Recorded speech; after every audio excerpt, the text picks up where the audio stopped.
राधे राधे। हम भक्त ध्रुव की कथा कहेंगे।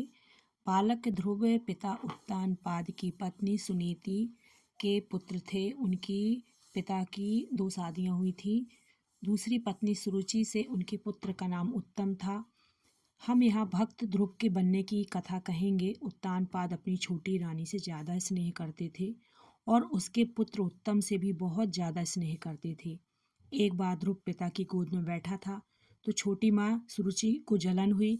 उसने राजा से कहा कि वो ध्रुव को गोद से उतार कर अपने बालक को गोद में बिठा ले, क्योंकि यही उत्तराधिकारी है और वही उत्तराधिकारी बनेगा जिसको मैंने गर्भ से जन्म दिया है। उसने ध्रुव से कहा कि अगर तुझे राज सिंहासन चाहिए हो तो जा तू नारायण की भजन कर, उनकी कृपा से तू मेरे गर्भ से उत्पन्न होगा, तभी तू राज सिंहासन मिलेगा। 5 साल का अबोध बालक माँ सुनीति के पास रोते गया और पूरे व्यवहार को बताया तो माँ बोली कि छोटी माँ को तेरे पिता ज़्यादा स्नेह करते हैं, इसलिए वे हमसे दूर हो गए हैं। हमारा सहारा नारायण ही है, वही दुख दूर करेंगे।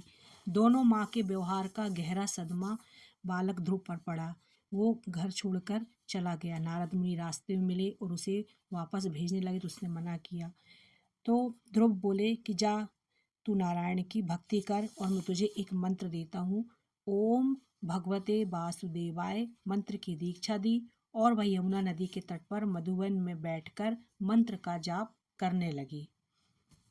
नारद उत्तानपाद के पास गए तो उत्तानपाद बहुत दुखी हुए और बोले कि एक स्त्री के मोह पास में आकर उसने अपने बेटे को जाने दिया। नारद ने कहा कि आप चिंता ना करें, उसका रखवाला भगवान है। कठोर तपस्या से थोड़े ही समय के बाद भगवान नारायण प्रसन्न हो गए। उन्होंने दर्शन दिया और वरदान दिया कि तेरी इच्छा पूर्ण होगी। उसे ज्योति चक्र मैं तुझे ज्योति चक्र बनाता हूँ। सभी ग्रह सप्तऋषि चक्कर लगाएंगे। प्रलय भी आ जाए तब भी तो इस लोक का नाश नहीं होगा। सभी प्रकार के सुख ऐश्वर्य भोग कर अंत समय में तू मेरे लोक को प्राप्त करेगा। इस तरह से भक्त ध्रुव बन गए और उन्हें भगवान नारायण ने उन्हें एक ऐसा आशीर्वाद बनाकर उन्हें ध्रुव तारा बना दिया जो आज भी चमकता है और सदैव चमकता रहेगा। बोलो ध्रुव की जय, बोलो भगवान नारायण की जय। जय नारायण। राधे राधे। जय भक्त प्रहलाद की।